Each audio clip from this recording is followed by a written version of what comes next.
I guess we're talking about John Landis, who worked with Dan Aykroyd, who's in this movie. Yes. You watch yourself, sir. You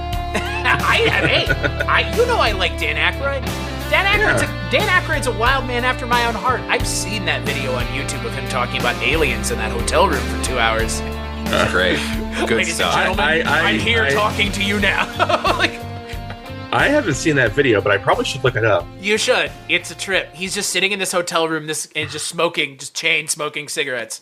Ladies and gentlemen, I have something important to tell you. I got to tell you, the guy, when he's talking to you, the viewer, he commands your attention. Yeah. He's got a great voice. Did you guys know that this movie, Ghostbusters Afterlife, is based on the original film? Gee. Oh, no. Are you kidding? I thought that this movie was a reboot of that 2016 film. Oh, yeah. Yeah, wow. I missed that. Did you actually miss it? Have you seen it? Oh, I've seen it. Okay. I've seen the 2016 movie, sure. God, yeah. I'm sorry. I've seen all the Ghostbusters entertainment there is to consume.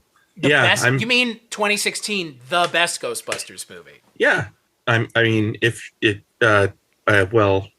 I had someone on my podcast say that. He was like, this is better than the original Ghostbusters. And it was for him. You kicked them off the podcast, correct? No, I welcome and respect all opinions on this show, even if they're okay. Here's my opinion on Ghostbusters 2016. Are we recording right now? Yeah, we are. Go ahead. We are. We're recording. I don't have the vitriol for it that a lot of Ghostbusters fans do. There are parts of it that I enjoyed, but there are certainly parts of it that needed a lot of work. That's an understatement.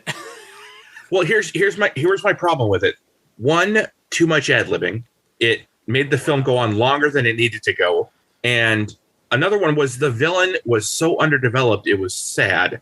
It's like At least it was different. At least it was a different villain, though. Yeah, but the only thing about him that we knew was like he was pissed off at the world and wanted. That's all you know about the guy. He was the people that were deriding the movie before it came out. That's true. Okay, yeah. That is true. My problem with the 2016 Ghostbusters was I agree with you about the ad-libbing, but the main problem I had with it, the reason the first movie works so much is that there are funny people and there are serious people grounding us in a reality. Mm-hmm. In the 2016 remake, everyone is a jokester, so there were no stakes at all ever in that entire movie. There's no William Atherton character. There's no mayor. There's no the 23rd precinct's walls were Dean bleeding. Yeager. I mean, the first character that they meet, Dean Yeager at the college, he's playing the straight man. I mean, just look at the way they handle the scene in the original of them getting kicked out of the college to the way they handle it in 2016. The guy's going flipping them off and shit that would never happen in academia. And I'm not saying you need to be realistic, but like you said, Father Malone, there has to be a give and take. There have to be. I mean, it's like look at something like Smothers Brothers or any comedy act. There's a straight man and there's a comedian. I mean, that part with the dean was so aggressively unfunny to me. Yeah, it's like that's your shtick. Finding different ways to flip them off. That's what you got. But I think it cuts right to what we were talking about with ad-libbing. I mean, I think even Paul Feig would agree there's too much ad-libbing in the movie. I think even he would be like, I think we maybe overdid it. Or maybe he wouldn't. I don't know. My favorite part of the film was Kate McKinnon. But that's because I just love Kate McKinnon as a comedic actress. She's phenomenal. She's got great energy, timing. She was great for that role. The problem is that the characters didn't really have any distinctive traits. Other than Kate McKinnon, they were all kind of interchangeable. Kristen Wiig was bland as bland could be. Which is crazy given it's Kristen Wiig. It's Kristen Wiig. When you have Kristen Wiig, you don't just have her be the straightest of the straight of the comedic, of the four. Yeah. And then you have Melissa McCarthy just playing Melissa McCarthy again. Which, it's always funny to say, like, fatty fall down, go boom. I mean, it's never not funny. and like farting and eating food a lot, because that's all fat people do is eat a lot of food and fall down because they're fat. Oh, don't forget queef jokes. Don't forget the queef that jokes. too, right? Well, that's because it's women. And I mean, let's just talk. Let's segue right into a film featuring Ghostbusters that does feature women. Just Chris, if you don't like queef jokes, you're not a feminist. You're a fucking incel. For McKenna Grace in this film to talk about queefing. I mean, that was the expectation. Yeah, what a disappointment. That's a female Ghostbuster movie. Why weren't they talking? Carrie Coon's just queefing in every scene. Yeah. Talking about wonton soup. I mean, I was waiting for it, and I was pleasantly surprised to see there was none of it. Oh, thank God. I mean, who would have thought? I thought there were actual... Right, where was it? I mean, there were actual stakes in this film, and people were treating it... Well... People, okay. You a theremin? Yeah. You sound like the background music for Ghostbusters. Yeah, he's doing his Elmer Bernstein impression. Yeah. Mm-hmm. Quite well, I think. On this episode of the Culture Cast, I'm joined by Father Malone and Trevor Gumbel. They have their own podcast. Trevor has On Seagal, which I co-host with him. Father Malone has Dark Destinations. And we're talking about something that came out last year, but none of us, well, 2 of us didn't see it in theaters. 1 of us did. But we have all now watched it. We're going to be talking a little bit about 2021's much awaited, much anticipated Ghostbusters Afterlife. You're a great mom. I don't know. I'm fine with Trevor, but with Phoebe, she really keeps me on the outside. That's normal. She's an awkward, nerdy kid. Maybe a new home could be an opportunity to start fresh. I just wish she'd get into some trouble. There's still time.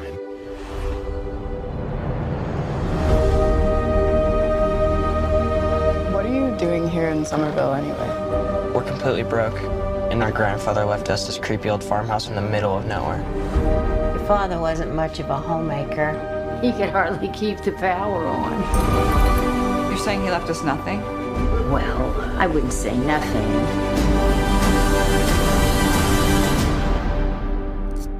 You went with the station wagon? It's the only one that had an engine.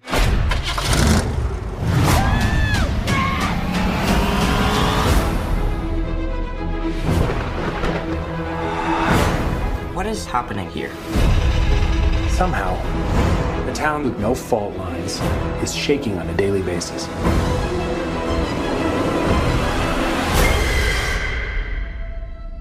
Maybe it's the apocalypse. Egon came out here for a reason. Are you troubled by strange noises in the middle of the night? Do you experience feelings of dread in your basement or attic? Have you or any of your family ever seen a spook, specter, or ghost?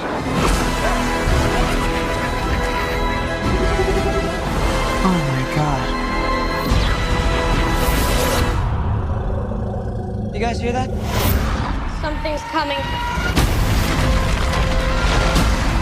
The whole city. It's like The Walking Dead.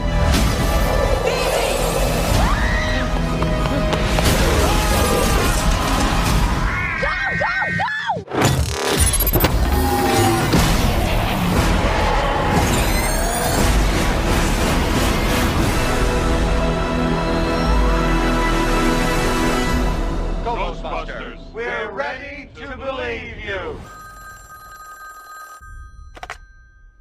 We're closed.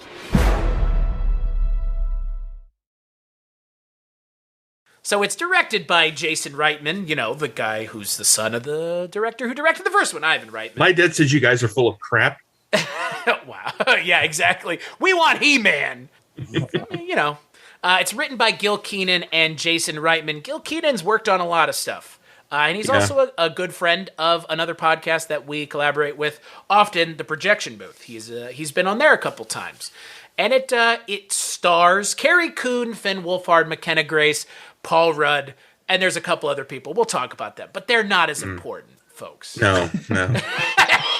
They're not as important. I'm just kidding. They're almost too important. And what is this film about? Well, imagine Ghostbusters through the lens of The Force Awakens, but it actually more or less works, unlike The Force Awakens, which has, I mean, to be fair, The Force Awakens essentially had the foundation eroded out from underneath it thanks to two subpar sequels. But yeah, this is essentially a reboot of Ghostbusters, but it's a reboot that continues the continuity of the previous film. So it's a prequel, sequel reboot, soft reboot. Is that what we're going to call it? Soft reboot?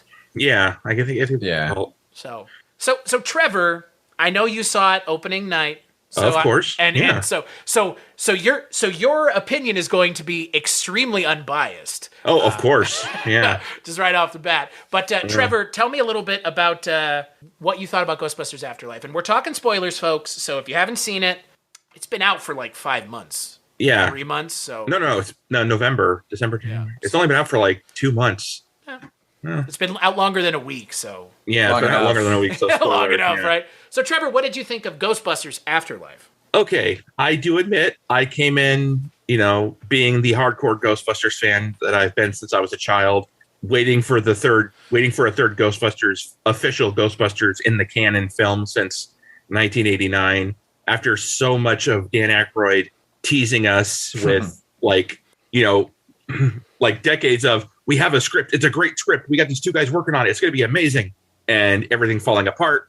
To finally have something that actually got made and released, I was so happy to see. I was in that theater I was a kid again watching the film, because it was just, especially at the end. Oh my God, the end just got me.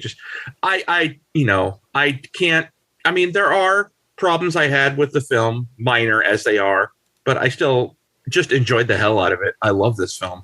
Would you say you were the film's target audience? Oh, yeah. Oh, God, yeah. Okay. Yeah. So, Father Malone. I think I was 11 when the original Ghostbusters came out, and I think I saw that movie and immediately walked to a local shopping center and bought a cassette tape of the soundtrack and went home and listened to it ad nauseum. I had a painter's cap with the Ghostbusters logo on the crown. So like how many years later, I think I'm part of that audience too.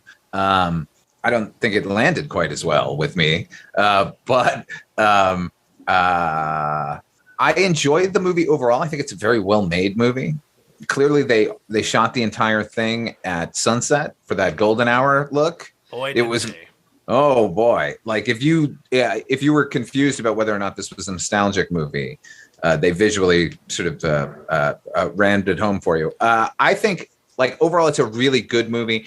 I like these kind of stories with this sort of a mystery with a child sort of unraveling their forebears like secrets. It's very sort of Nancy Drew Hardy Boys. I like that story so much that I wish there were no Ghostbusters involved with the movie, honestly. You're talking the Ghostbusters. Yeah, the I'm talking about Ray and OG. Yeah, like it I don't know. I just felt like I think it's overall a pretty good movie. I think it's Chris and you and I were talking and you said, like, Ghostbusters 2 is still the best sequel, I believe. And I think that's still the truth. Like, this movie did not do it for me necessarily. So I think I'm a little in between y'all. So as someone who, I saw Ghostbusters probably before, I don't know if I was before I was 10, but it was definitely before I was like 16. So I saw the first one, saw the second one. And then what do you do? And then, that's the funny thing about like all of this now, and I'm sitting here thinking to myself, in the 90s, where could you buy Ghostbusters stuff? Like anything. You couldn't buy Ghostbusters anything. Like Ghostbusters was a franchise that wasn't being marketed and merchandised like it is now. You can go to Spencer's, Suncoast, FYE, and buy Ghostbusters Funko Pops, Ghostbusters fucking anything. Ghostbusters signs, blankets, holy shit. Trevor, I bought you a Ghostbusters manual for Christmas that has all the... It's supposed to be like a schematics manual for the Ecto-1 and all that stuff. That stuff wasn't around. And it is placed lovingly in my Ghostbusters book collection on my shelf. Ghostbusters book collection, guaranteed none of those books came out pre-2000. No, they didn't. So I mentioned that because sitting here thinking about this Ghostbusters movie now, 2021, right? Like you said, Father Malone, it's extremely well made, extremely well shot, production values through the roof. It looks like a Spielberg movie in a lot of ways. Not a bad.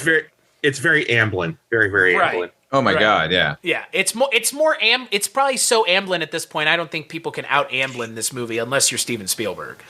J.J. Abrams tried with Super 8, and this is like a better This is version. better. Yeah, this is better. This is Way almost better. like Super 8. It really is. Like J.J. Abrams got overshadowed by this movie. Not that anyone cares about Super 8. I mean, I enjoyed Super 8, but I didn't see, like, people were gushing over Super 8, and sure, I enjoyed it, but I something wasn't clicking with me about that film. Huh. That's because it was not good. Yeah, because Super 8 was real bad. The callback to Spielberg style was like the only thing that movie had going for it, as far as I was concerned. This movie actually feels, I think, sort of visually like as epic as Spielberg would have shot it, but it feels more like a Joe Dante movie to me overall. Yeah, I could see Which that. is always a good thing, because Joe no Dante question. is awesome. Yeah, and that's what I'm saying. Like, I really the stuff with the family and sort of the discovery and the experimentation and stuff, all that stuff I love, and that's why it felt very Joe Dante to me. Yeah, You know, that's the sort of kid point of view of these events. You know. Well, I think another thing about the film is that I could feel the love of the franchise in the script. Like, it was written by people who love Ghostbusters and who wanted to show, you know, some love and respect to the franchise. It's a love letter. Shout out to an episode of a different show that Father Malone and I recorded that may or may not be out already. Okay. The reverence for Ghostbusters, I don't understand. And we talked about this a little, Trevor, offline. Father Malone, you and I talked about Nostradamus recently, and everybody interprets Nostradamus through their own lens, right? The reason this movie works for fans of Ghostbusters is because it's written by a fan of Ghostbusters, and he knows exactly what to do to make the fans of Ghostbusters understand that he's a fan of Ghostbusters. The Twinkie, the Crunch Bar, the fucking countless shout-outs and countless visual gags that are shout-outs to the previous film. You know what the thing is, though, about this movie? Against all the other movies like this is the first one for me that works. Because you know what? I don't get the reverence for Ghostbusters, but I'm friends with someone who does, and I understand why Trevor loves Ghostbusters, and you want to treat Ghostbusters with reverence? Great, because, Father Malone, you'll agree with me on this, the reason the first one is such lightning in the bottle is because it's pretty goddamn irreverent. It's all over the place. It's an insane movie that was even more insane before they toned it down into something they could actually film. Dan Aykroyd. I mean, the original script for Ghostbusters is a complete insanity. It was a budget. It would have been a budgetary nightmare to film. So I understand, and I frankly am on board with people wanting to be reverential with Ghostbusters because I've seen the reverential Star Wars movie. It didn't really work. I've seen the reverential Star Trek movie. It didn't really work. Actually, it's pretty irreverent given that they erased the entire original timeline, but what the fuck do I know, J.J. Abrams? I mean, we've seen a lot of these soft reboots, the Halloween movie, that comes into it saying, okay, you love the original movie, so let's give you something that's essentially the original movie, but a little different. And in this movie's case, it almost, you know, like Father Malone said, it's 3/4 of the movie is something different. Until you get to the finale where they fight the Death Star again, essentially. I mean, it's the same, you know. Yeah. But here's the thing. In this movie, I'm okay with it, because even in the video game, they revisited the goddamn Gozer and Evo Shandor. My issue is, don't have Gozer in this movie. Don't have the terror. You want to have Evo Shandor? Cool. I'm actually down with that. That's cool. We've never seen Evo Shandor. We've never seen him as a character. We've heard him talked about in hushed, whispered tones. But don't do the Gozer shit again. Don't tack the plot of the first movie on to the end of this movie. That was one of my small problems with the film, is that it did kind of Force Awakens it and go, let's do Gozer and Zool again. But the problem is this movie did something that's almost even worse in a way. It gave you 3/4 of another movie and gave you 30 minutes of Ghostbusters 1. I would rather, if they're going to do that, just redo Ghostbusters 1 completely. Can I just let me jump in, because they did not give us 30 minutes of Ghostbusters 1. They gave us the most watered down version of Ghostbusters 1. Remember, that movie ended with a 100-foot marshmallow man marching down Fifth Avenue and destroying a church and then exploding over the entire city. This is four Ghostbusters in a field with Gozer and nothing at all happening. Little mini ghost marshmallow man. Mini marshmallow man, right? Yeah. Right. Well, that's for the merchandising, folks. That's for the merchandising rights alone will make us wild. Yeah, this is what I know. This is what I'm saying about the sort of, I wish what you said, Chris, like the 3/4 of this movie, and then we get 30 minutes of another movie, and I wanted either wanted to see the finish of the movie that we were watching, which was tangentially related to Ghostbusters, or I wanted to see a movie with all 3 Ghostbusters throughout. I'm with you. That's my whole issue with this movie is one or the other, but don't do both half-ass. You're right, Chris. If you want to want to bring it back to the first movie, you had a villain, Ivo Shandor, that would have made a very interesting villain, I think. Yeah. Or this is another Shandorian plot. Yeah, right? that was one of the problems I had with the film is that Ivo Shandor was basically wasted. He gets referenced, he shows up, he's a MacGuffin, man. He's a human MacGuffin. When I was in the theater and I saw him show up being played by J. Jonah Jameson himself. Being played by, Yellow M&M. You're just going to name every character, not I don't know what else. Right? The character from Whiplash. Being played by J.K. Simmons. Yeah. The actor J.K. I'm like, oh my God, this is awesome. He's going to team up with, Gozer or whatever. And nope, he just gets torn in half within like 5 seconds. He gets like 5 seconds of screen time and then gets torn in half. I think our buddy Max Landis ruined that because remember a couple of years ago when he was hot shit and he couldn't stop like running his mouth about how he would remake movies. Like he spilled his entire Ghostbusters plot that like he had pitched at some point. Really? And the entire thing was about Ivo Shandor. Yeah. I think he muddied those waters by doing that. I mean, to be fair though, even in that Ghostbusters video game, that's Ivo Shandor. I mean, that... Yeah, we were obviously going toward Ivo Shandor because it hadn't been explored yet. Right, because, I mean, of all the things that you could ask... I mean, that's right. At the end of the first movie, what questions do you have, right? Outside of, where do the ghosts come from, the next question is, who the fuck is Ivo Shandor building the selenium core rod conductor in New York, right? But, man, they could have... You know what they should have done in this movie? Fantasy booking here. Just make Paul Rudd... Ivo Shandor's relative, and he's the bad guy all along. I mean... Yeah, but two relatives... He's possessed by Ivo Shandor or something. Just... Yeah, there was a cult of Gozer, right? Like, where are they now? I figured the whole town was going to be in on what was going on. Like, that would have been something. Like kind of like a Hot Fuzz thing. I was going to say the good luck catching them killers moment. I mean, where he realizes, where McKenna Grace has like a flashback of like, or an in-moment epiphany of like, oh my God, the town was in on it the whole time. Because, I mean, the way the townspeople act, you could almost believe that they are. Yeah. Because they're like nonplussed by the fucking ghosts flying around. Well, they all kind of refer to Egon as the dirt farmer. Right. The crazy dirt farmer. Yeah. Okay. Can I talk about my main problem with the movie? Sure. Yeah, go ahead. Anytime a movie takes place in a post-climax of another film world. Oh, here we go. Yep.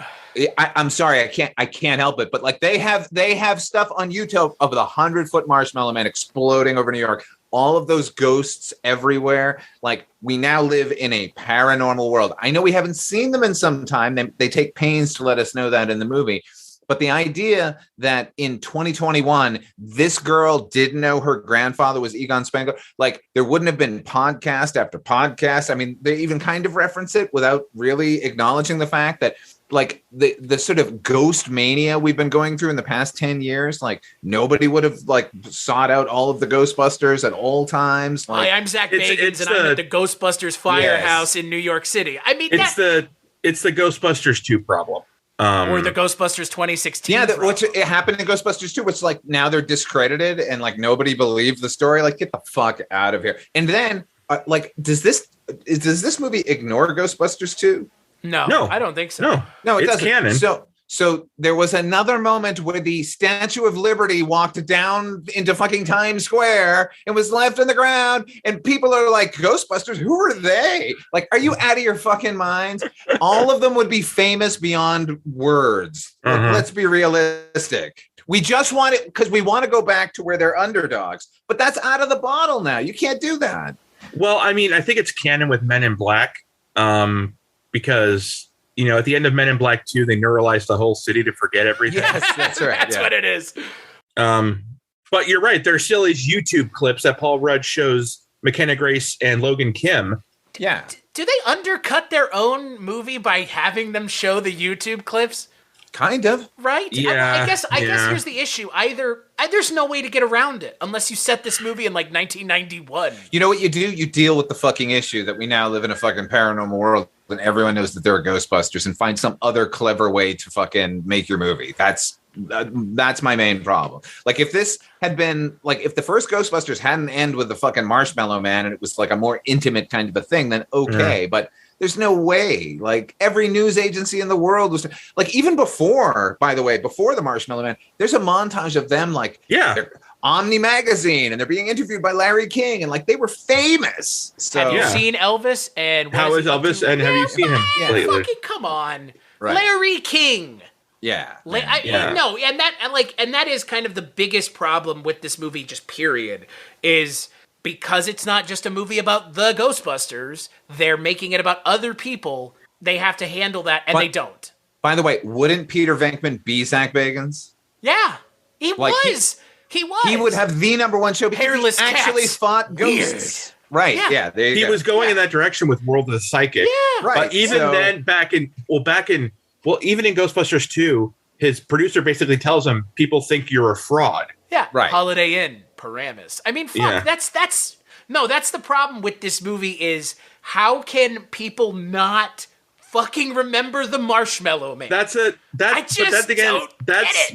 But then again, that's been a problem with both of these Ghostbusters sequels is that the whole world has gotten collective amnesia to both incidents in New York, pretty big incidents. That would be like a 9/11 equivalent, a Marshmallow Man walking around downtown New York. I'm talking about not like destruction. I'm talking about like a collective remembrance. Yeah, everyone would remember when they saw the giant Marshmallow Man walking through New York City. It's just, I cannot understand why smart people who write scripts, Gil Kenan and Jason Reitman, two people who write good movies, decided that the best way to approach it is to not approach it. Yeah. Or like half-ass approach it, I guess. Because but podcast is the character that ruins everything, essentially. No, he doesn't. No, he doesn't. Does, because it's like, here's these YouTube videos. I know about the cross rip.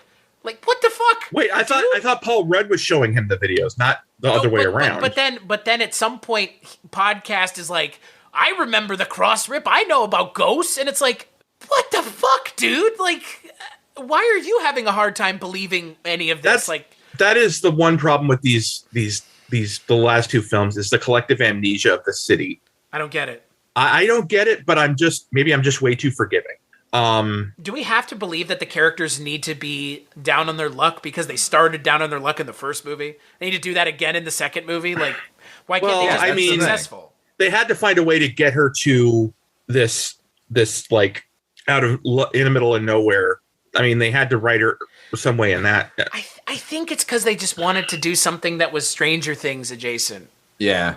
That feels that way. Okay. Kind of Goonies. That's not a bad thing. I get when it. the first trailer came out, all of Twitter was like, what is this, Stranger Things meets Ghostbusters? Yes. It was all Stranger Things this, Stranger Things that. I'm like... It is. Okay. Yeah, but not everything that has to do with kids being supernatural has to be Stranger Things. But the problem is... That's why I said Joe Dante at the beginning. Right. You know, Stranger Things is inspired by other stuff. I mean, when we were talking about Stranger Things... I think we use Stranger Things collectively now to refer to like movies of the 80s is kind of what it feels like. Because what was Stranger Things inspired by? Stranger Things was inspired by fucking Ghostbusters. I think this movie has more kind of an explorer's vibe. Yes, that's specifically why I mentioned Joe Dante. Definitely. Yeah. The kids are sort of the main attraction here. It's for me, that's the issue with this movie is you have a good idea. I think this could have been a great idea if it had just been the Stranger Things thing. Actually reboot Ghostbusters, or just do, like, I don't know, make these kids building the Ghostbusters shit in their house. I don't know. Well, I don't think she's smart enough. She's building all kinds of other shit. Like, oh my God, come on. The character's smart enough as it is. I think the fans would not have been happy if there weren't at least a cameo by the original. They have to pass the torch somehow. Why? Because that's what fans expect. Sure. I mean, and that's the thing about this movie that I do applaud, is that this is the movie the fans wanted. It is what the fans wanted. For good and for bad. And now in the sequel, if they make a sequel, they can just focus on them. I hope so. Yeah. I hope. They're not, I think that's the last we're seeing of Bill Murray as Peter. Well, can we talk about he has been the reason that Ghostbusters 3 has been delayed for 30 years. Of course. He is basically because basically he has been holding the franchise hostage, maybe rightfully so, for the past 30 years, because he has even said himself, nobody wants to see fat old guys busting ghosts. And I could kind of agree with him on that, because, you guys, you had your two films. Now it's in the 2000s, and now maybe you need to just pass the torch. And Bill Murray even said, I won't do another Ghostbusters film unless I die in it. Right. And, well, he didn't die in this one, but I think Harold Ramis stole this thunder, because wasn't that the conceit? Like he agreed to be in a script where he was going to be the ghost in it. Like walked out in front of a bus and got hit in like the first 10 minutes of the movie. Something like that. Yeah. But I mean, like Dan Aykroyd would continually send him scripts and he would never read them. And what's funny is if they had made Ghostbusters 3 in the early 90s, they could have gotten away with a bunch of old fat guys on screen blasting ghosts. Now they can't. How do we know this? Because they have a guy with a silicone Harrison Ford mask on in the new Indiana Jones movie. And that they're still making. And they're going to try to get us to believe that a 75-year-old man can go and do all the fucking shit he could when he was in his 40s. The problem is, before CGI, you couldn't get away with a lot of crazy stuff. There wasn't a lot of crazy stuff expected. Mm-hmm. So the climax of the original Ghostbusters, they're standing in place.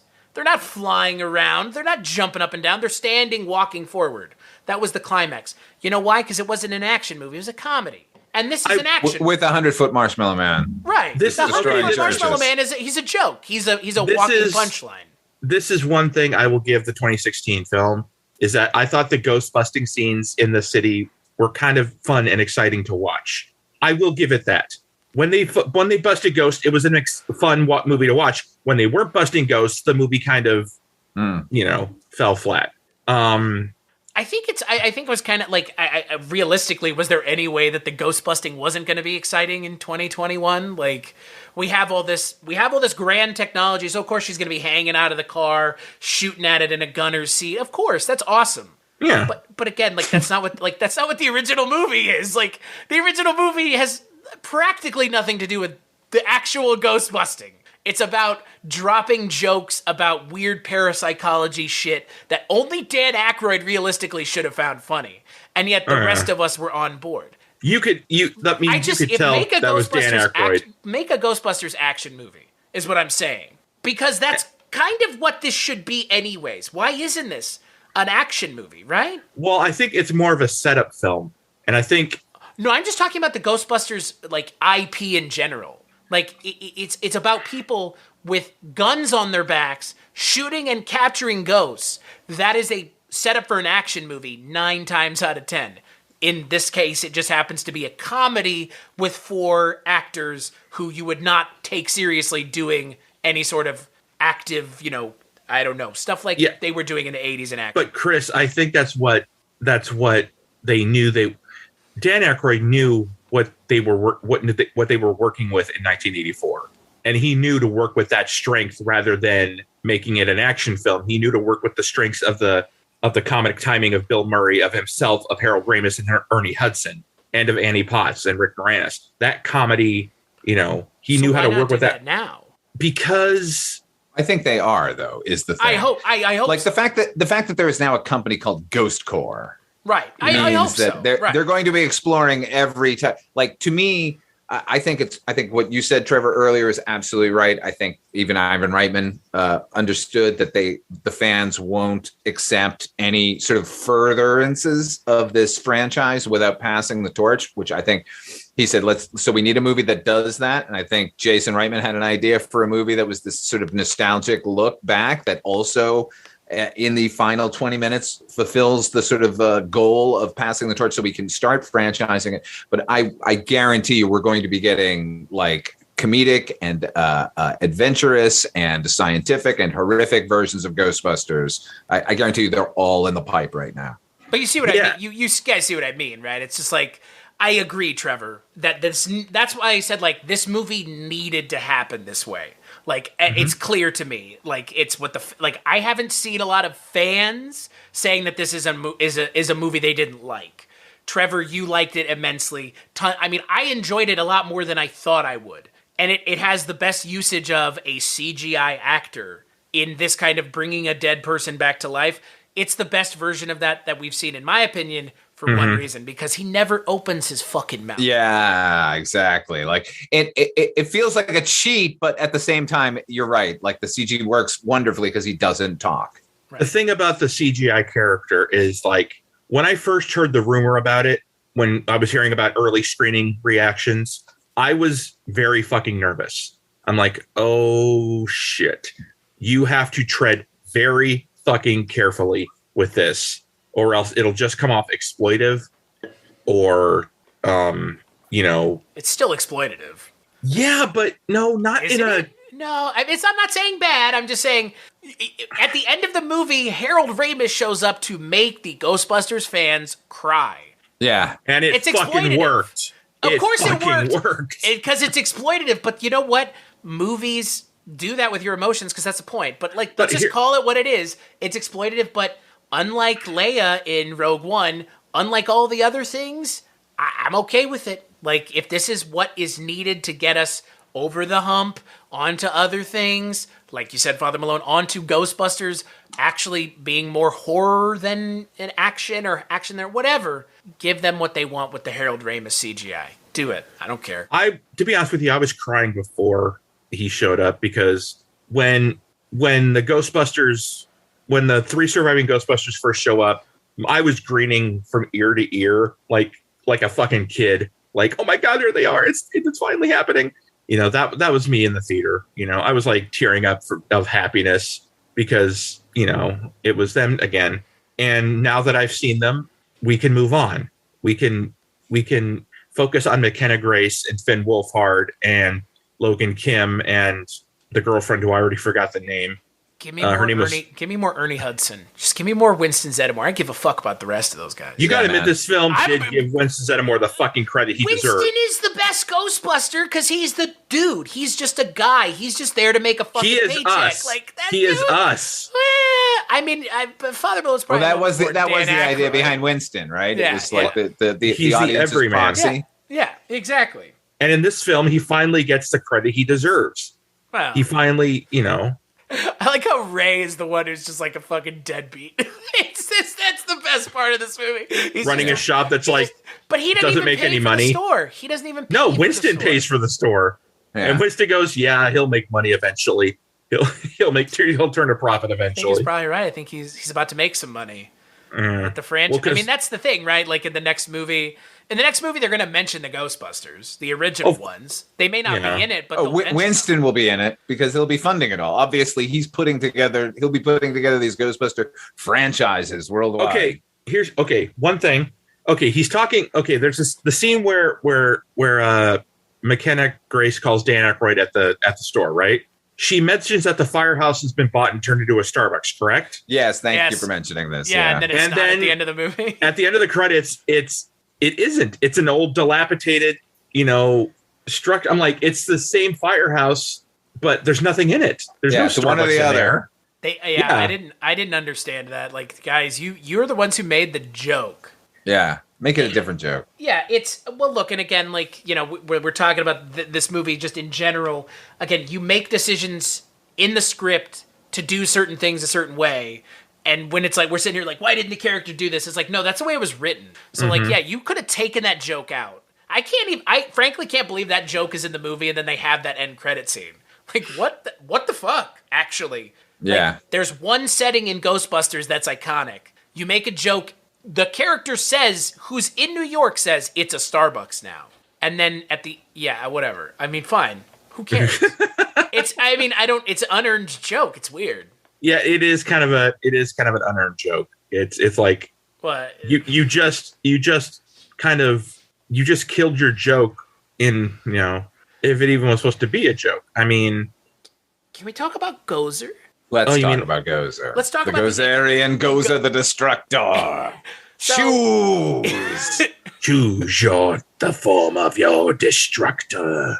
Can we talk about how Gozer it looks like an alien now? Very alien-esque. It's just Gozer in its truest form. Yeah. But it's not the actress's fault. I think it's the makeup department. I think Gozer, when they had to recast Gozer, they did a great job. Olivia Wilde is pretty. Well, she's perfect. She's got the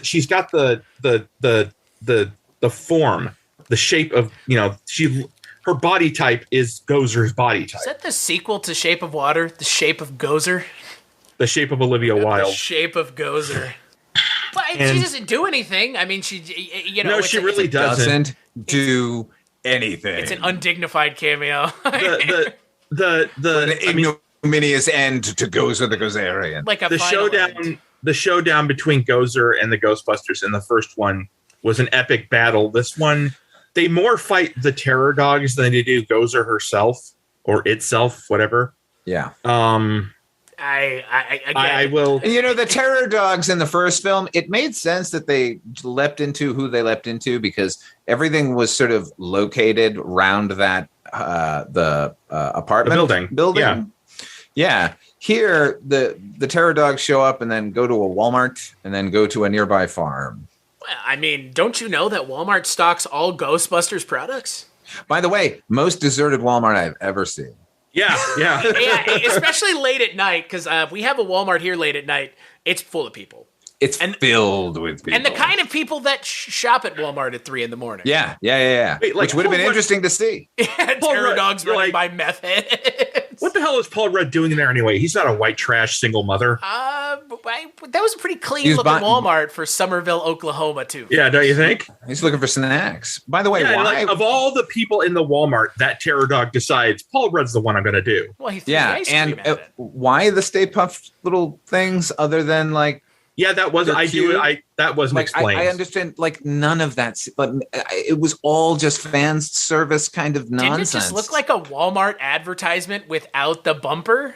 Yeah, like Gremlins without any of the fun, or It did feel like they were like advertising Walmart and Baskin Robbins ice cream. Yeah, and I think all right, dude, chill. The baby Stay Puft Marshmallow Men are there to appeal to the baby Groot fans of the world.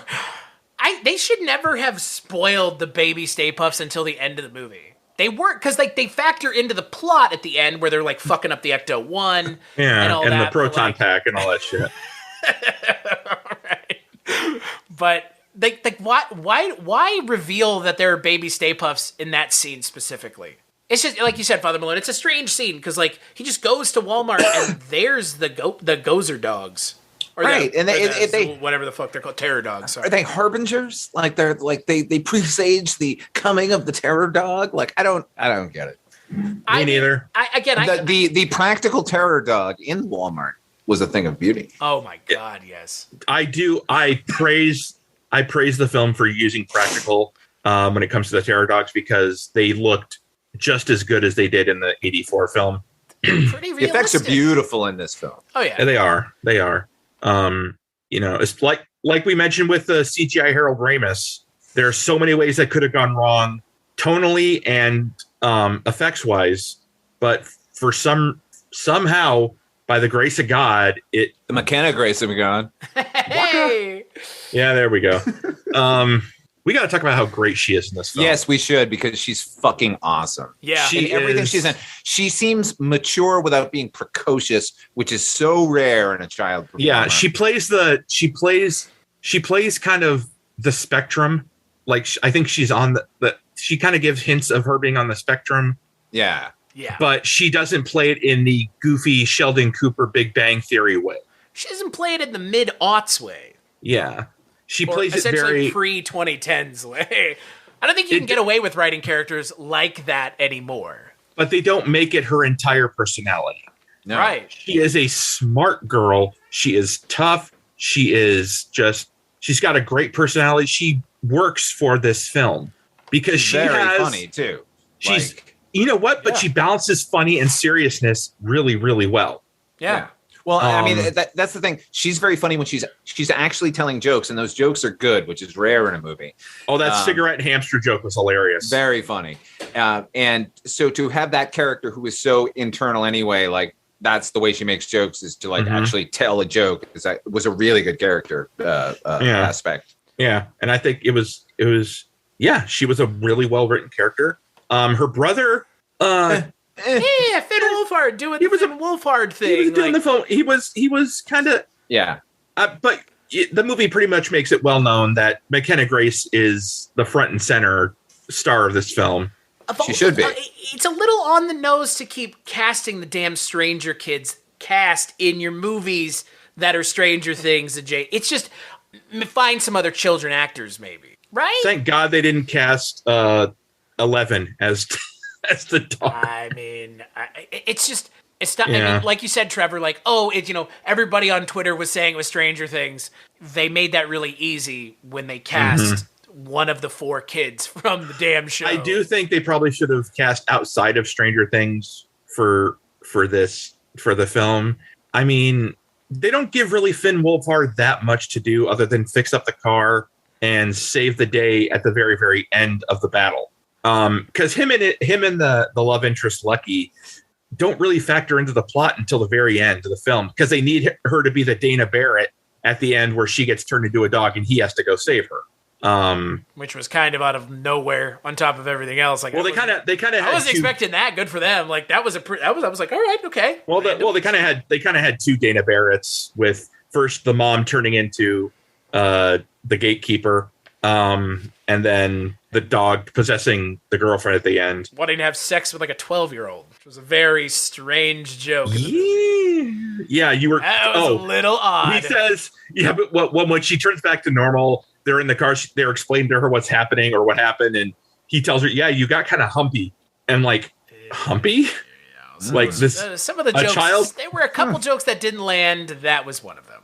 That was definitely one of them. Anytime the kids were talking about like sex and shit, I was like, I mean, I get that we're progressive and yeah, it's a PG-13 film. It's a little strange still. Like those kids are 12. Yeah, they're like fucking 12. Like if the brother's making sex jokes, he's 15. Them talking about it with adults openly is kind of weird. With adults openly, yes. But I remember being 12 and talking sexually with people. Like, we all did. Like, right. Our pals, sure. But openly with adults is not, like, no, that's weird. Yeah.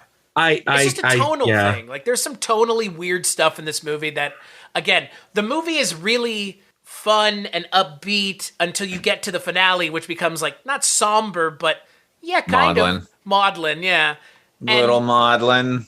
And it's, like you said, it feels like a different movie again. But if this is what we needed to get over this... Yeah, cool. Can I point out another thing that I really disliked about the movie?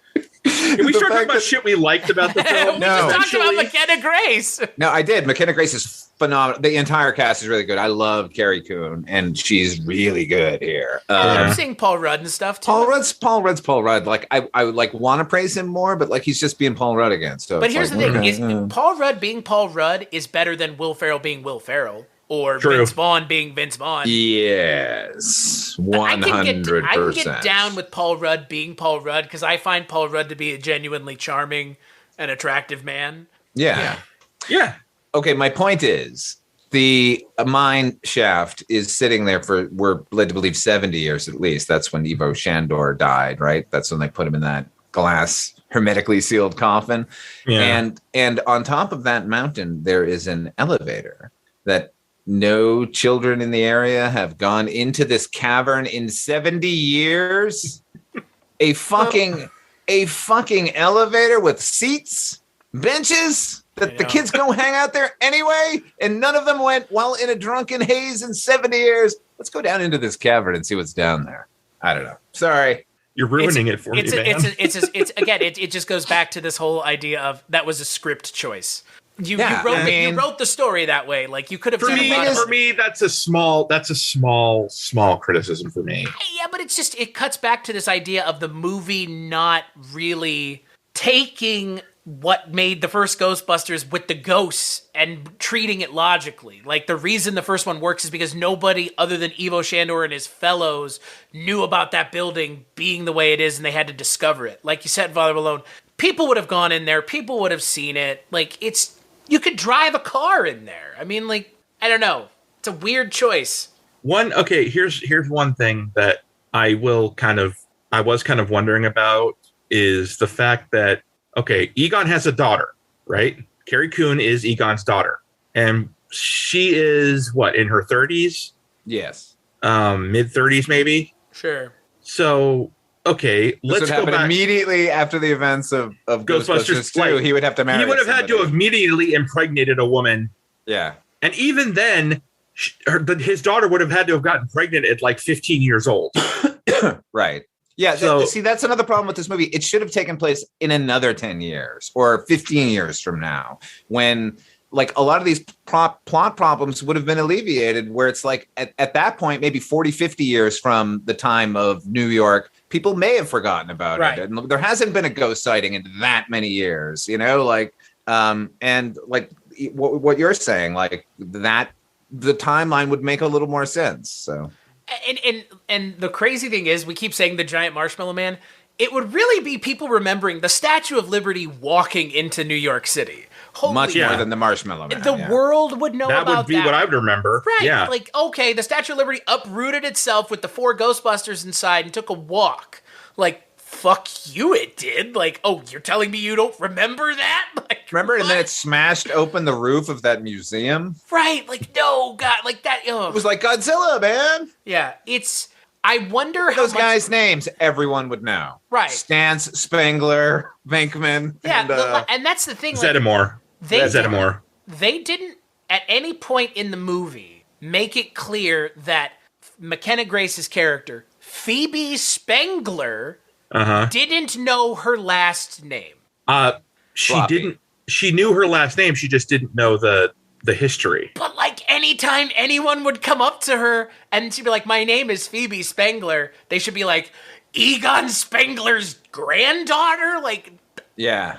It's Spengler. Like the Ghostbuster. Everyone would say it all the time. You know what? Mike Wallace as an entity is like not known now, but like he certainly was when I was growing up. And literally everyone I met and I said, my name is Mike Wallace, they would say, 60 Minutes. No, if your last name was like Schwarzenegger. Right. Or, like Armstrong, like Neil Armstrong, the astronaut. Yeah. Oh God, I've had people say, like Bryant Gumbel. Yeah, there you go. Yeah, I don't understand how you could make that plot hole, because it is a plot hole. Like, and I hate pointing plot holes out, but like, it's such a plot hole that it makes me wonder why they did it, because it kind of overshadows the movie in a way. They don't want you to think about it because then that really smart, fun character becomes kind of dumb. Yeah. And it's not a hole that they were in that they couldn't have written themselves out of. They could have written themselves out of it pretty easily. They could have used it to their advantage. Really. They could have, you're Egon Spengler's granddaughter, let me help you, or something else. Not like, I don't know who my grandfather was when I looked just like him. Like, here's an easy fix. The daughter doesn't want to be associated with her father because he ran out her. Just have her fake her last name. Right. Yeah. Anything. And not tell the daughter. Well, and so she's his daughter, but she married another guy. Couldn't she just have the husband's last name as the kid's name? Right. They never really mention the husband at all, or the ex. No, they say that like he left, or like he checked. He was good with the older son, and then he checked out after the daughter.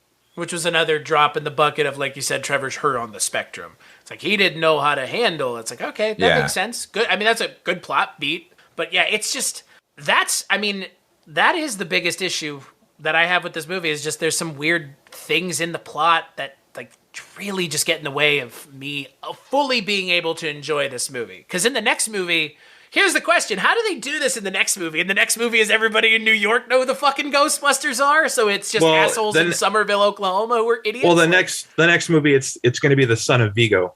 But my question still stands. Like, in New York, do people know who the Ghostbusters are? Or is it just, quote, middle America? Like, I don't know. I'm sure we'll find out. Right. Yeah. Where's Oscar? Really? You mean Dana's son? Yeah, where's Oscar these days? The almost possessed by Vigo, the Carpathian. Like, that was going to be one of the plots of one of the sequels. That was going to be like him joining. Yeah. But unfortunately, that's the real question. And why am I dripping with goo? That's all I want to know. I mean, he'll be back. He was the best. He was such a good part of Ghostbusters 2. I loved him in that movie. I was really hoping that they were going to get that Rick Moranis cameo, but I know, and it was going to be him and Dana Barrett married at the end of the movie. Because, like, give that to us as the fans, because that makes him and sense. Dana. Yeah, why not? Are you sure you don't mean him and Janine? No, her and Peter were never good for one another. Well, Janine is clearly. I mean, Janine and Winston always made sense, and now Are you insane? I don't know. Throw the audience for a loop, man. Okay, well, have Janine and Winston married then. I mean, I don't know. She even says, "My name is Janine Melnitz." She's not married. No. Winston Zeddemore is also not married, clearly. We don't know that. That's fair. He did mention he had kids. That's fair. I just like the idea of him and Janine Melnitz together. Just like, I don't know. I like the idea. Well, how about a future movie with Janine and Rick Moranis and Winston and the vibrant members of the didn't get their due in the original couple of movies. Ghostbusters. So like Oscar and Janosch and yeah, man, and the real Ghostbusters and Dean Yeager. Hey, Dean Yeager. William Atherton's still alive? Get him in there. Oh, of course he is. Throw him in the mix. And unfortunately, he can't live it down. Everybody, he gets people come up to him all the time, and like I think they call him Dickless or something. Oh my God, he should be in the next one and be like redeem himself, make him a good guy. But he has kind of Bobby Brown in while we're at it. In the public eye. Bobby Brown. Yeah, put Bobby Brown, put fucking Ray Parker Jr. in it. In the public eye, his character has been like proven to be right in a lot of articles. Who, the EPA William guy? Atherton? Yeah. Well, yeah. He's that acerbic a human? Well, I mean, his character was, people were saying, well, his character did have a point. I'm like, that's true. Nuclear reactors. And what's going on with the containment system in the post-credit scene? Father Malone, you turd. You fucking turd. I mean, I will agree. I fucking rolled my eyes at the end. What's going on, Chris? I didn't roll my eye. What's coming out of that containment unit? What could it be? Why is that containment unit still there? Yeah, what? That was a Starbucks. They didn't keep it in the basement of Starbucks, did they? You want it with foam? Oops. Yeah, oopsie. I've always wondered how much can that containment unit hold? Hold on. I can't. Hold on. Can you believe the after credit scene of this movie teasing the next movie negates a fucking plot point they made in their own movie? That is insane. Come on, Trevor. That is actually fucking nuts. It'd be like them killing Han Solo in Force Awakens. He just shows up in the end credit scene, just like, "Hey, everybody, I'm back." Well, he fucking showed up 2 movies later. Yeah, right. Sorry. And I rolled my eyes at that one, by the way. Good God. I think I said out loud in the theater. Oh my fucking God. Guys, he got another $500,000 for that. Come on. It's the easiest one day on set he's ever seen. Come on. I feel bad for Harrison Ford. Wait, why? Why? Don't feel bad for him. Harrison Ford. Yeah, he don't feel bad for you. He don't feel bad for me. He don't even consider you. Yeah, he don't consider any of us. Yes, he does. Harrison Ford loves me. Harrison Ford hates Star Wars. He does. He really fucking does. But he still collects that damn paycheck in the Rise of Skywalker, didn't he? And that's the problem with Bill Murray. You hate Ghostbusters, but dude, come on. Don't do it. What? No. Their post-credit scene with him and Dana. Oh, it was great.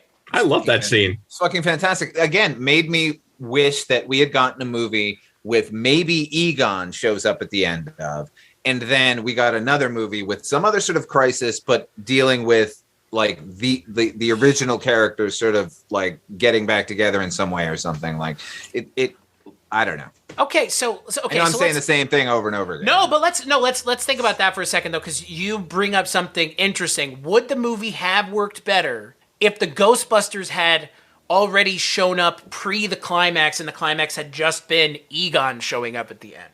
Yes. Yeah. At the halfway point, if they should have shown up. If they were going in that direction where they're going to play a part in the fucking finale. Okay, when they showed up in the finale, I was just like, get the fuck out of here with this unearned nonsense. They're here because of one phone call that she made 45 minutes earlier in the movie. And then like in one day, then Ray gathered the other Ghostbusters and get on your fucking packs, boys. We're on our way to fucking Oklahoma. Okay. I still love this movie. Okay. That's fine. I know we're talking. It's a good movie. It's just has some problems. I just want to know how the hell Ray knew where she lived and showed up at the exact right time. I mean, to be fair, well, see, that's the problem. That's the problem with any of these kinds of cameos in movies, Trevor, is why weren't they there 10 minutes earlier? Fucking Christ. Oh, hold on. We're just going to let Gozer get all of her power back, fucking walk in with her bullshit, and then we're just going to wait for everybody to be almost dead, and then shing, turn them on, boys. Like, cool. Yeah. I'm glad the characters didn't just fucking die. I'm glad that all the characters didn't get killed by Gozer before you assholes decided to show up. That's the problem with these kinds of cameos. I would have liked to see where Ray. I would have liked to have seen where Ray gets in touch with the other two and talks to them about this, and then they show up. Why not show that? I get it. Well, have them show up, just not in their costumes until the end. Then it still have with the effect. Yeah, it would still have the. Bring them in like they were brought into by Dana to the museum to investigate what was going on. Why not just bring them in as characters, or bring in fucking Dan Aykroyd? You think he wouldn't have gone and been on set with them for 2 or 3 weeks doing, we called up Ray and here he is helping. Like, why not do that? I don't understand. I go back to what I said at the beginning of this podcast. I don't understand the reverence for Ghostbusters when it wasn't treated reverently by the people who made it. I get it now as fans. That's your interpretation of it. You love it, and it's near and dear to you. But like we just said about Harrison Ford, Bill Murray clearly doesn't give a fuck about Ghostbusters. He just wants to do the films he wants to do. Exactly. And so that's the way he treats it, but the fans treat it as this, oh my God, the Crunch Bar. Oh my God, the Twinkie. Oh my God, who you gonna call? Like, I get it. Okay. Hold on. I get the reverence for it. I'm not one of those people that holds it as reverently because that's just not the thing that I care about movie wise. But if that's what the fans want, and that's the way a lot of the fans like this, and that's the way the people who make it think it should be, great. And it's clearly resonated. But there's going to be a portion of the audience who sees a guy taking a Crunch Bar out of the thing and go, what the fuck is that in reference to? Yeah, I mean, if you're not like a Ghostbusters fan like I am, some of the references will just go over your head and you'll wonder, why are they focusing on that Twinkie in there so long? Right. Why are they holding on the Twinkie or the Crunch Bar? What the hell is the Crunch Bar? I do get that. I think I know who's been holding Ghostbusters hostage for the last 30 years, and it's not Bill Murray. It's Ghostbusters fans. Okay. I'm sorry, but if your whole thing was, I need to see the original Ghostbusters on screen together, and we never got it, and that's why we've never seen any Ghostbusters anything else, that fucking sucks too. Well, they've been talking about passing the torch for decades now. But there originally they were going to have like Chris Farley and Chris Rock be like two of the new Ghostbusters. So what if Bill Murray had died? They would never have made this movie again, or what? Oh, they would have. But that's the question here. So if say Bill Murray lives for another 20 years and everybody else is dead, then it was, guys, we never made a third Ghostbusters movie because of me, and I can't write that paycheck of $1 million to myself because I hate Ghostbusters so much. That's the thing. Like, who's holding the Ghostbusters franchise hostage? Yeah, that's a good question. I'm not trying to be a dick here. I'm just trying to point out the fact that this movie had to be this way for a lot of people, clearly. It wasn't just Ghostbusters. This movie had to be everything to everyone, and it was going to disappoint some people. Yeah, I think it satisfied a lot more people than the last movie did. Yeah, because it's just a better movie overall. But in the sort of pantheon of the Ghostbusters movies, like, I think this was like 70% a good, interesting new take on the movies, and then the grafted on conclusion of Ghostbusters at the end. This really is like this movie has the third Ghostbusters, the nugget of that original third Ghostbusters idea. It has it here at the end of the movie. It's the Ivo Shandor Gozer stuff. I still want to see the Ghostbusters movie where the Ghostbusters go to hell. Yeah. And the hellacious version of New York where they keep flipping between ours and theirs. Where they fight the main bad guy is called Louis Cypher. Yeah. And he's like a Donald Trump-like character. No, yeah. That's an idea that Dan Aykroyd had been. That was an idea that Dan Aykroyd had been like brewing in his head for years, and it never got made. And I'll watch anything Ghostbusters, really. Like, let's be honest here. Like, would we really? I mean, we've all seen the 2016 movie. Fuck. Like, even as bad as it is, we all still watched it. I'll watch anything Ghostbusters because at this point now I've seen the movie that everybody wanted to get made. So, what's next? Well, I mean. Right? Get ready for a lot, I imagine. I hope so. What they need to do, I'm just afraid the fans will revolt. I want the fans to be okay if the original Ghostbusters aren't in the sequel. Yeah, well, they're gonna be. But that's what that's what they're gonna do though. They've looked at the sort of Marvel universe now, and they're just gonna start pulling characters from each of these movies and dropping them in, and that'll be enough for people.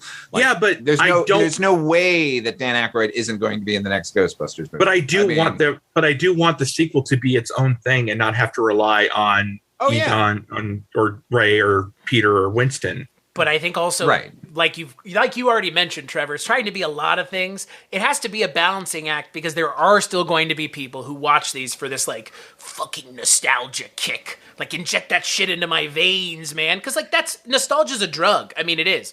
It gives people a dopamine high when they see something that they remember that they loved the first time. That's why. Yeah, but to me, the film was more than just a nostalgia trip. It was sure. There are genuinely really great things about this film. Mm-hmm. And I mean, it's just I do believe that they can make a sequel that'll blow this away. I do believe that can be possible. Yeah. I mean, you just got to give Finn Wolfhard more to do. Honestly, just give us McKenna Grace. I don't give a shit about anything else. Well, they've already set up the 4 Ghostbusters are going to be McKenna Grace, Logan Kim, Finn Wolfhard, and Lucky. Do they? Well, I guarantee you, whatever the next Ghostbusters movie is, it isn't going to be this cast.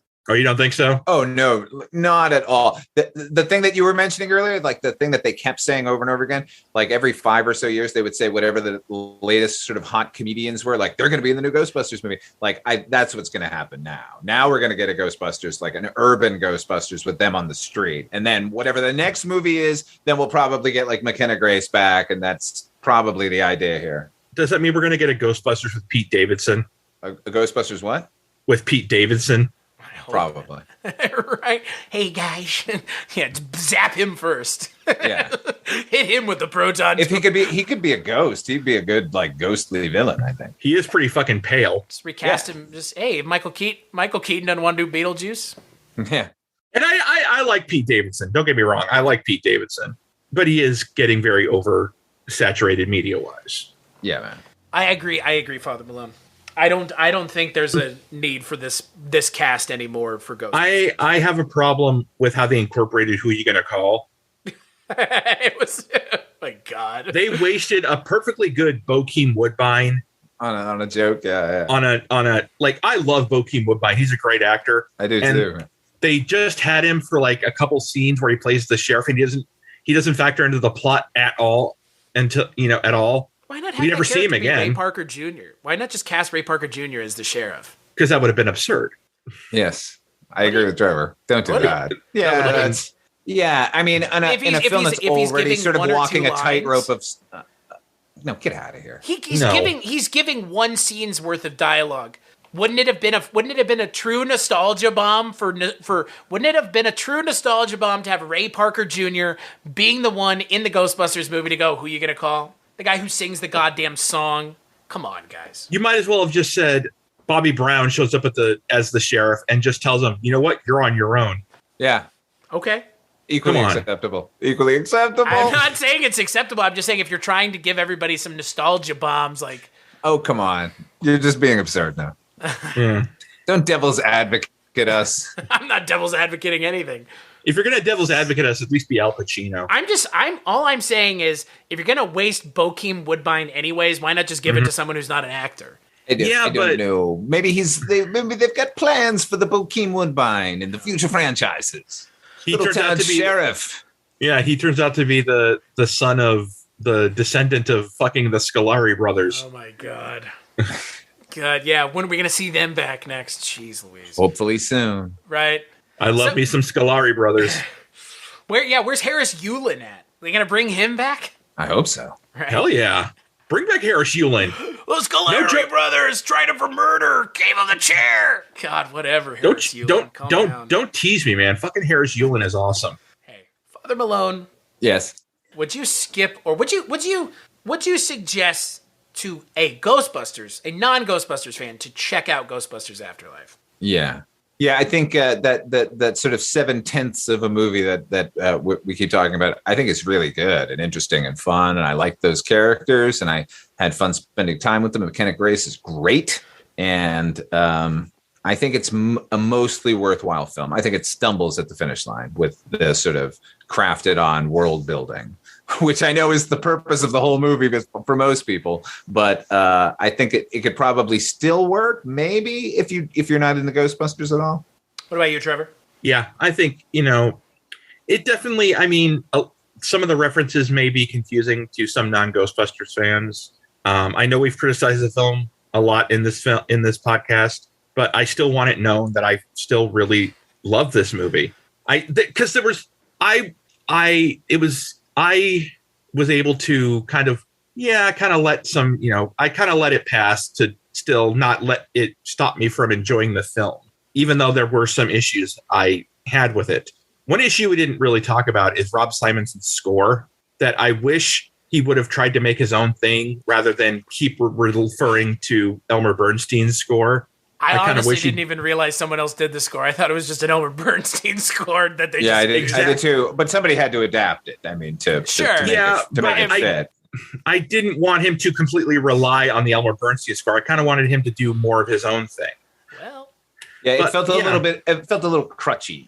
I mean, it would be nice to reference the thing, but it was like fucking flat out throughout the whole movie. Yeah, like more than in the original movie. I think they felt like I was playing the Ghostbusters pinball machine, like just the music just sitting on in the background. Well, like have maybe one or two scenes with the Ghostbusters scene from the original, but don't like pepper it throughout the film. Is it that iconic that it needs to be in the entire movie? Like, yes, clearly. I mean, again, that's the question of who is it iconic to, right? As a Ghostbusters fan, Trevor, you would say yeah, right? Oh, absolutely. Absolutely. What about for non-Ghostbusters fans? Again, I say check it out. There are good things in the film that I think even if you're a non-Ghostbusters fan, you'll find something to like about them. Even if you're like a casual Ghostbusters fan too. Well, I would assume a casual Ghostbusters fan is just people who watch movies. Yeah, there you go. So I think for me, I would say suggest it. And like you guys mentioned, Father Malone, like you mentioned as well, with the 7/10 of a movie, I think most of the time when you do something like this, you lose the non-fan base audience. You lose the people that are casual fans.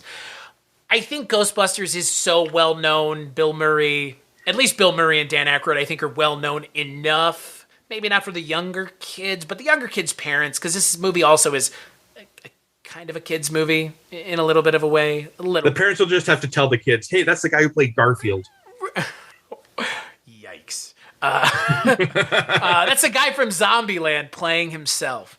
I think this would work for a casual audience, but again, you've made some decisions in this movie that I just can't wrap my head around. But for a movie that's pure nostalgia in a lot of ways, like you said, Father Malone, it's the 7/10 are for the 3/10 of the movie. I mean, that's the whole point. Yeah. They're working to that. They're working to the punchline of the joke, the entire movie. Of here's Gozer and there's the three Ghostbusters once again going, hey, Gozer. Can I say the one thing that I did like in the movie? Like I think the ending could have been a little more exciting, but I think the solution of burying those traps, and he was the dirt farmer, and they had been setting it up from the opening scene where it didn't work for whatever reason it initially had not worked. I liked that a lot. Yeah.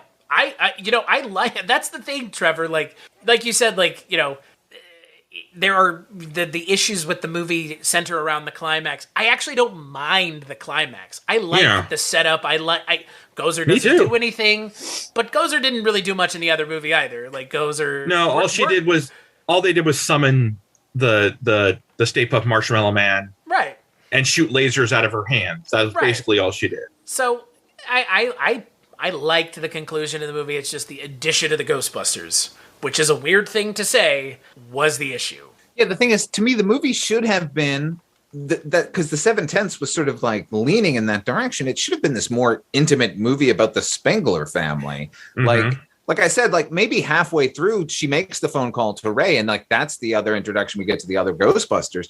But like having them shoehorned in at the end feels like a cheat because it should be about this family reuniting and finding out that he loved them and didn't abandon them like willingly. He was doing it to like save the world, and now they've done that for him. Like that was a great movie, but then here are the Ghostbusters for no fucking reason. And Gozer. I don't know. I'm sorry. No, I agree. That story is Spielbergian. That's why it's so Spielberg. It's because it's a movie about a family that just happens to be a goddamn Ghostbusters movie. And one of the characters in that family is a character from Ghostbusters. That's a phenomenal idea. Great idea to break down the Ghostbusters mythos. You know what? And focus on if they had not made the 2016 movie where they're like, we're going to ignore that shit altogether, they could have made this movie without any of the Ghostbusters in it. I mean, I guess they could have probably made it with Harold Ramis as well. But like, you know what I'm saying? Like there was so much pressure because of the failure of that movie that they had to make it fan servicey here at the end. But it's, I think, personally to the detriment of the movie because the sort of more intimate story to me is the more interesting part of the movie. Well, I think another way the Ghostbusters 2016 kind of failed people is that they incorporated the original cast, just not as the original cast, and except for Ernie Hudson in pretty shitty ways. Bill Murray playing the skeptic hipster guy or whatever. Yeah. Dan Aykroyd playing a fucking taxi driver. Annie Potts being a hotel manager, and Sigourney Weaver basically playing the same character as Holtzman. Yeah. Like, really? That's what you're going to use this cast for? Fuck you. I like Sigourney Weaver as Holtzman's mother, though. That was good. Was that her mom or her teacher? No. Either way, I don't care. I loved it. Well, obviously, she based her entire life on this woman. So yeah. And you guys think that if they had the Ghostbusters in the 2016 movie, they wouldn't have had them here? Yeah. Huh. That's interesting. If they had made it, because then they could have dealt with all the bullshit we're talking about, like the world and how it had reacted to them, and made a movie where like somebody's like, hey, nobody's busting ghosts anymore. Let's do it, and then have them incorporated into that plot. That could have been cool. But they wanted to like start from ground zero, which was the mistake of that film. Wasn't there a rumor about like there being a multiverse of Ghostbusters? Yes, where the 2016 one could show up in the universe of the 1984 version. This is 100% going to happen. It has already happened in the comic book. Yeah. Well, I mean, everything appears in comic books. Well, you can get away with it. You don't have to have Bill Murray agree to be in it. Michael, everything is fucking multiverse now. Yeah, Hollywood is obsessed with multiverse. IDW has a 1984 Ghostbusters comic, a recent Ghostbusters comic, and a 2016 Ghostbusters comic, and they have all interacted with each other. Yeah, well, that's the thing. Like, no one is more excited of the scientific concept of a multiverse than studios that own lots of properties that they can now fucking mash together and just go like, whoa, world opened up between these two properties. Well, if it's 100% going to happen, I worry that the two ways of comedy that they have are going to clash and completely jumble up the film. He's going to try to do the same type of comedy in the 2016 one. The 1984 is going to do the same type of comedy in the 1984 one, and they're just going to clash to be an uneven mess. Well, what I think is going to happen is those ladies will be back, but Mr. Paul Feig. I was going to say, Paul Feig is not coming back. Oh, yeah, I think Paul Feig is persona non grata at the Sony lot. That's what Dan Aykroyd said. But again, I saw that interview too. I don't know how much I believe Dan Aykroyd. Are you talking about where he says like, Won't be back on the Sony lot anytime soon. Yeah, because he was talking about like they wanted him to add stuff and he wouldn't add it or something like that, and he would not be back on. A $60 million dance scene? Let's cut that out of the movie. He turned on Paul Feig pretty fucking quickly. Let's just. That's because Paul Feig is not paying his Ghostbusters way anymore. Yeah. Well, I mean, if that had been a huge success, then he would have had nothing but nice things to say. Right. Dan Aykroyd is a very what's the word? Opportunistic? Yeah. He knows where to hitch his wagon, and he's not wrong. I mean, yeah. I wouldn't hitch my wagon to Paul Feig anymore if that movie's going nowhere with the one property that I'm known for other than Blues Brothers. Like he needs to make a Vulcanvania television series on Netflix. Oh God. Jesus Christ. I said it. Somebody make it happen. But no one can replace John Candy. Only one. No one can replace John Candy. I bet if you approached Dan Aykroyd and said, "Hey Dan, I'd love to work with you on a Vulcanvania TV show," he'd probably do it with you, Father Malone. I hope he would. I would dig the fuck out of that show.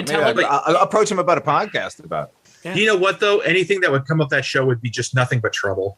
Oh, zing. On that note, but like I said, you can't replace John Candy in that film. No, John Candy. Nor we try, but Vulcanvania is a large town. We don't know. There are many stories to be told. Vulcanvania multiverse. Yeah, you could do the. Oh, here we go, baby. You could do the backstory of Bobo and whatever the other one's name was. Vulcanvania 100%. They'll get a whole series. Those two. Yeah, get the Ghostbusters. Go to Vulcanvania. Why not? I mean, there's tons of dead people there, tons of ghosts. It's probably really haunted. I do admit the song "Bone Stripper" is pretty cool. and one of those ghosts, Jake Blues. Multiverse, baby. Well, isn't that what they said, that the Slimer it was just the ghost of John Belushi? Yeah. Right. Did you see that? What's his name? Steve Taylor, I think. He was the sculptor, and he said he showed it to Aykroyd, and Aykroyd said, "No, you have to make it look like Belushi." And he said, "Oh, okay." And then he didn't change it at all and brought it in like a week later. He's like, "Oh, yeah, you did it. It looks just like John." Ladies and gentlemen, aliens are real. Yeah. On that note, Father Malone, where could people find you when you're not here talking, Ghostbusters? If you're searching for me, you do well to go to fathermalone.com. That's a link tree where you can find access to my podcast, Dark Destinations. That's a half-hour radio drama that I write and produce. You can also hear me over on Dreams for Sale, the Twilight Zone 85 podcast that Chris and I do with Mr. Mike White from the projection booth. What about you, Trevor? Where can people find you? Well, you can find me occasionally on the Culture Cast with our dear friend here, which we're doing right now. I prefer Dear Leader, thank you. I'm sorry, my dear leader, Chris Dashu. I prefer Dear Leader if you're going to go that direction. And like Chris mentioned at the beginning, you can find me on the On Seagal podcast. I'm doing I sometimes show up on the projection booth with our friend Mike White. I'm on a podcast, the New Wave podcast, with AJ Black. Occasionally, Tell us more about that one. That is a podcast that talks about the films of like the 60s and 70s, New Wave, like the early films of Scorsese. Okay. Like soon I'm going to be doing an episode with him on 5 Easy Pieces, the Bob Rafelson film. So you're doing? Are you doing New Wave like sort of like in reference to the French New Wave, where this is the descendants of that, or are you doing the French New Wave at all? I'm just curious. I don't. We're doing. I hate the French New Wave, but I love what it spawned. Like the first episode I did with him, we talked about Who's That Knocking at My Door, Martin Scorsese's first film. I think we're going to be talking about around that timeline of films. So like American New Wave then. Yeah, kind of. Yeah. So like Bogdanovich. Bogdanovich, yes. Like the actual golden age. Another episode I'll be doing with him is a woman, the John Cassavetes film, Woman. What was it called? Woman on the Verge of a Nervous Breakdown. That's the one. Yeah, Woman on the Verge of a Nervous Breakdown. I thought that's what it was called, but for some reason I didn't. Okay, yeah, but Jenna Rollins. The great Jenna Rollins. Yeah, man. You can also find me on Twitter at Bad Vertigo. So. And as for your dear leader, as I guess we'll just put that now. I guess Kim Jong-un's. I'm taking that away from him. We all have to get the same haircuts as you do. Please don't. Get the same haircut as Father Malone. He loves it. especially when you show up to his place with green hair. Definitely show up with green hair around me. What a lark. It wasn't a lark. My hair, I have not let my hair go back to normal since then, my friend. Good for you. No, I'm glad I liberated you from the hair enslavement that we're all subjugated by. Yeah. But as for me, you can find me at cstachiw.com, cstachiw.com. That is where you can find me and all the things I work on. Father Malone mentioned some. Trevor mentioned some. I'll mention Scary Stories We Tell. That's a show that I do once a week where we talk about spooky, weird stuff with a variety of people. All kinds of things. All like kinds me. Of reasons. Like Father Malone talking about Nostradamus and other prognosticators. Flostradamus, my friend. Trevor, Father Malone, thank you for joining me. This was kind of out of the blue, but, I know how much Trevor loves Ghostbusters, and I figure why not do a Ghostbusters episode? It's worth talking about. It is. It is very much worth talking about. Yeah. And, catch you on the next episode. Talk about it for a fucking